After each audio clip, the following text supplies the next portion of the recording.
Hey guys, welcome back to the next episode of Rupees Over Ramen, the show where we talk about animation, creativity, the creative process, and tons of other nerdy stuff. So we're going to be going into a little bit more of Luca with the world building. And world building is something I really love. And working on the story that I'm working on right now, I love the world building. I'm like, I can't write the dialogue or any of that, but world building, figuring that all out with magic systems and all that fun stuff, it's been so much fun. Have you ever thought of being a DM for D&D? Kind of a tangent, but like... I have not. We're going to be talking about D&D on this show because I really wanted to learn more about it, and one of my roommates is into D&D, so... My roommate's like, you could technically DM. I was like, yeah, I don't really know what I'm doing, but... I mean, there's like the rolling the dice and all the technical stuff, but the people who I talk to who really enjoy DMs, or really enjoy DMing, are the ones who really enjoy world building and creating like a story and a world and like, you know, like magic system and all that fun stuff to be able to like create a fun environment for all of your players. So yeah, no. I don't know, when you were just talking about like world building and how you enjoyed it, I was like, James might really enjoy being a DM on D&D. Yeah, it was interesting. I was talking to my friend about this. Basically a quick recap of what this show would be about. Urban, fantasy, magic, stuff like that. But I was talking to him about the idea of possibly doing a Dungeons and Dragons campaign with this story. And then taking what happens in those campaigns and like writing it into the story. That would be cool, yeah. Story. Creating like almost an animation based off of the D&D campaign. Yeah, and there's been people that have done that before. There have those things that have come up, but they're cool. They're all like really cool, and they're like successful. And I think that would be a really cool way once I have the world all built and stuff, just to kind of play a campaign in it. So I don't know, maybe I'll be the DM for that. I mean, it's cool too because it's not just your idea. Like you create the environment in the world, and like the players create the story. Yeah, which is cool. Yeah, and that's the part I really want. I really want to see because I really love stories where different people can kind of put in their input. When it's just one person working on a story, sometimes it's not as vastly different. It's like the same thing. So yeah. So getting into world building, you have back to Luca. Back to Luca, the Dungeons and Dragons campaign of Luca. You got Portorosso, which is this port city. You got Vespas, and you got all this stuff going on. So first, starting out with the world building, Pixar does really well in introducing you to these ideas and these worlds as the movie is starting, or even before you've seen the movie. One thing is with trailers, but also with the movies that came before. Because as you guys know, with Pixar movies, you always got that reference. And in Soul, they had a reference to Portorosso. I never watched Soul. Oh, really? It was a really good movie. I always saw like people like watching it around me, but I was like, I don't want to watch it like halfway in between. I'll just watch it around, and I never did. We'll have to watch it sometime. The end was kind of disappointing to me. Oh. But then Disney released like this, they released all these shorts based on these worlds. And the short for Soul is a perfect end to the movie. I don't know if they did that on purpose, but I was like, okay, I am satisfied. I'm satisfied with my care. Baymax. So we talked about it a little bit in the first episode, but Portorosso is kind of this fictional town built off of the names Portovenere and Monterosso. And these are towns in Italy. Is the town based on those towns or just the name? Just kind of the name is one of the biggest things that they were talking about. But it kind of reminds me of the idea of getting to Big Hero 6, Baymax, and the town of San Francisco. And I think it's really cool when you can take... I was like, how does Baymax? Don't you mean like Big Hero 6? Yeah, Big Hero 6. I was like, Baymax, what's that have to do with My brain cities? just went, whew. But yeah, there's going to be a lot of tangents on the show, by the way, but kind of going and connecting it to other stories. So with that, you have the town of San Francisco. I think it's really cool when you can create this physical town because you don't have to be totally by the book. This is what it looks like on the map. This is what we're doing. You can change it up a bit and you can just make your own town that helps build the story. So I think they did that really well. The other thing that I really liked with world building was with the stuff that they did under the water. And as the movie was starting and they had the little fish and it like bleeded, that's like what goats do. Oh, like the bat. Yeah. Goatfish. I was captured by that. I was like, yes, this is awesome. And how they were harvesting seaweed and kelp. That's like beautiful. I was watching with my farmer fish. Yeah, I was watching with my friend Everett, and we're just like, yes, this actually makes sense. This is like what would be going on. It's really cool. So you have these goatfish, and they're kind of similar to regular goats on the land. Like they have a lot of mischief, and they're actually based on a real fish. They don't look anything like they do in the movie. movie. But They're based on a fish that acts like a goat? no, the fish is called the goat fish. Oh. Yeah, and it doesn't look like they do in the movie, but I think it was still pretty cool. The other thing with world building that they did in here was the gelato and summers in coastal towns. And those were things that the director, Enrico Casarosa, wanted to really work into the story because those are things that meant something to him. And I think that was really cool because there's been things like that in my life that mean something to me that maybe are they don't seem super meaningful. For instance, one of those things is like Italian ice on the 4th of July. That's something that's like part of my life and it means something to me. And I think it's really cool how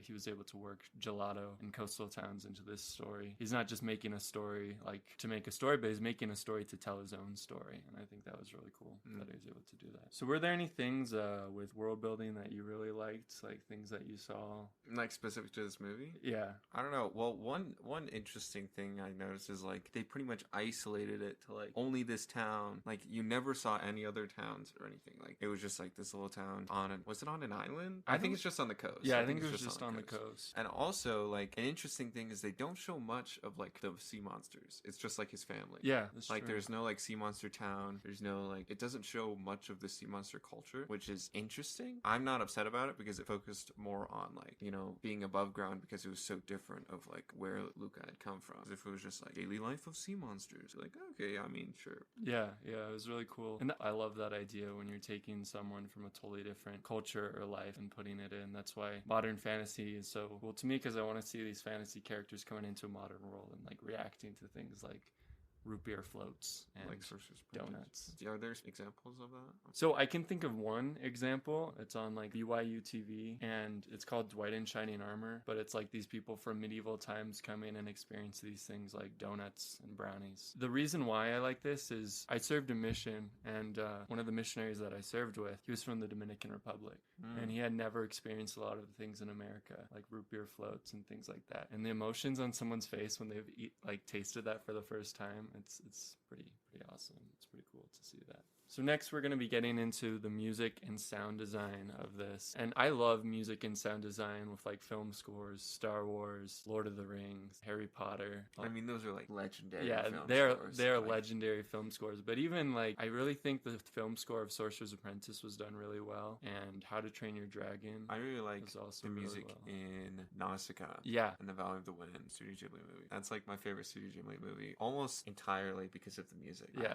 I think they do such a good job with the music on that movie. Yeah, no, I agree. It's really cool seeing like how they can make this world based on this music and the sound design. And kind of going into that a little bit, the music was by Dan Romer. He was the composer. The reason why Enrico Casarosa reached out to Dan was he would listen to his scores and he'd be like, something about these scores says kids on an adventure ride, like kids having a good time. One thing that they did really cool with this movie was each kid had their own theme. Each one was harmonically compatible, so they could be kind of counterpoints stacked upon each other and played at the same time without clashing too much. That's really cool. I mean, I didn't even notice that. So it's really cool. Which means it was done really well. Yeah, it's super cool because you have subconsciously sometimes you're kind of feeling this and making these connections. Something that was really interesting also was due to COVID, they had to record the sections of instruments and stuff separately and then mix it later in post. Oh, interesting. Which they usually just have the whole orchestra come together and play together. Because of COVID, they had to have groups and sectionals, I guess, of people come in and do it separately, which is a very interesting thing, but they made it work. Like it sounded really good. It reminds me of like when they do like virtual choirs. Yeah, definitely. So when Dan Romer was working on this, he would take it, he would work on the music, bring it to Enrico, and Enrico would be like, nah man, that's way too Italian. And like too Italian. he would work on it, just do it, and he'd like hand it to him and he'd be like, that's not Italian enough. And he's like, okay, I gotta establish. So would he write a song, have the whole orchestra play it, and then Enrico would be like, nah, not good enough. Not in full, no. Or would he like do like kind of what like modern music producers do and is like create the song like with the instruments and like virtual instruments, and then like, or is he like, I don't know. I would say that he took it like more that way. There's something that you see a lot, which I thought was really interesting at first, but you have composers and they're doing that. They make the whole arrangement on the computer and then listen to it and show it to people and they're like, yeah, that's good. Kind of convert it to sheet music, give it to all the orchestra, and then have it played live. And there is a quality in playing it live that you don't get otherwise. Yeah, like it's obviously going to be different if you have an orchestra, professional players, than if you just have like, it just input some notes into like FL Studio or something. Yeah, it'll sound good, but it doesn't have that like organic. Yeah, because there's kind of like this beautiful imperfection in orchestra music. Even though someone's or instrument might be a little bit off tune, or they're playing something a little bit differently, it just comes across so beautiful and like done so well. Yeah, so the defining instrumentation that he came down to for this Italian style was accordion, mandolin, acoustic guitar, and pizzicato strings. And once he had that, Enrico was like, okay, good job, man. Good job, man. That's good. Proper amount of Italian. And I think it's really cool when he was working on this, Enrico gave him a playlist of like film scores, folk songs, pop Italian music of that era. And he's like, this is kind of what I want. This is kind of what I want to capture. So he didn't just like leave him blind. Hey, you make Italian music. Italian music. And then run off. Don't make it sound that Italian. Run off and be like, okay, you got this. But yeah, so when Romer was working on this, it's really interesting. So he's kind of like this old school rock and roller. He has an electric guitar and stuff. The composer? Yeah. Oh, interesting. And he bought a nylon string classical guitar for this movie so that he could play it. And he plays the guitar and the accordion in the scores. Like he would just sit there in front of he actually plays he would sit there in front of his mic and just play them out and like practice and stuff. I think that is so cool for a composer to do. Like it's like, yeah, I'm gonna be the accordion in my music. I mean, that's cool. Yeah, especially with like how they record each instrument individually. He can do that instead of having to be up front composing. Yeah, is the composer always like the director? Like the conductor. Yeah, it seems like it is, especially with John Williams and I feel like usually that's how it happens. Howard Shore. Yeah, usually they like write out all the music and then they get up in front of people and conduct it. So I don't know. I think it's probably something that's developed from what a composer is. Like you have Beethoven and he's composing this music and then he's gonna go and be the conductor for that. It's kind of this idea is passed down. But let's throw a little curveball at this music and sound design. So there was a song that inspired the finale of this movie, kind of the feeling of it and kind of what happened. And it was a song by Weezer. Yeah. And it's like, what? And the song was Only in Dreams, which I should have gone and listened to that song, but I thought it was really interesting because when they heard the song, they're like, yes, that's the feeling we want with our finale. And it shows how you can take inspiration from all these different things that maybe aren't related and maybe seem like Weezer is not Italian classical music or music from like the 50s or any, like it doesn't sound Italian at all. But taking that idea and being like, this is what I want. And I think that's really cool. That is interesting. They're able to do that and be like, yes, this is my inspiration. It kind of going to Hayao Miyazaki, that was kind of with him, where a lot of his inspiration, like Ghibli, the company, was named after an Italian aircraft, like an Italian plane. And he kind of has this idea of flight worked throughout his stories. And there's also kind of this feeling of Italian and French in a lot of his stories. Yeah, especially like Portorosso. Yeah, and it's interesting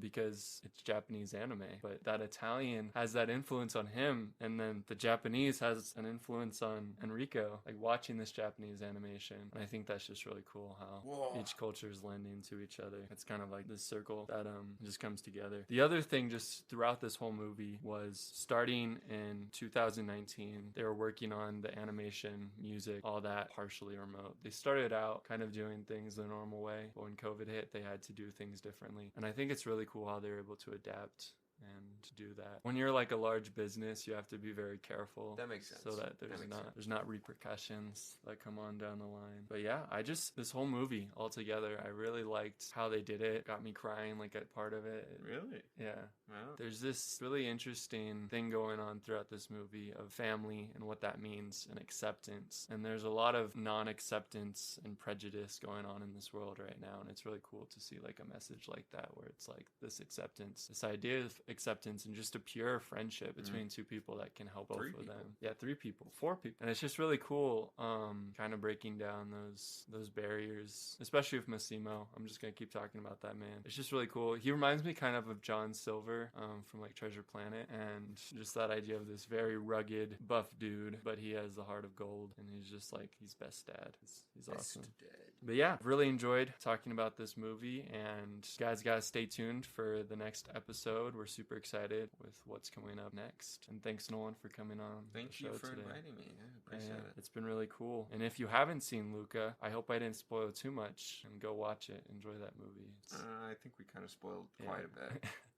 But you can watch it and appreciate all the beautiful Watch it again. things. Yeah. Watch it again. And You can see that and you can be like, wait, you can be like that cool kid, you know, like the transformation rig that they used here was pretty yeah, sweet. you can watch it again and be like, I definitely didn't learn this from Bit by Bit James's podcast. I just know it all. I'm cool. Yeah. But yeah, I'm probably going to rewatch it after this. Be like, ooh, music, transformation, rigs, Yeah. brain math. It's so cool, like analytics. being able to see all that. And I'm really excited for the show to continue and to kind of talk about that. Thanks, guys, for joining us again today. And we'll see you guys later. Bye. Bye.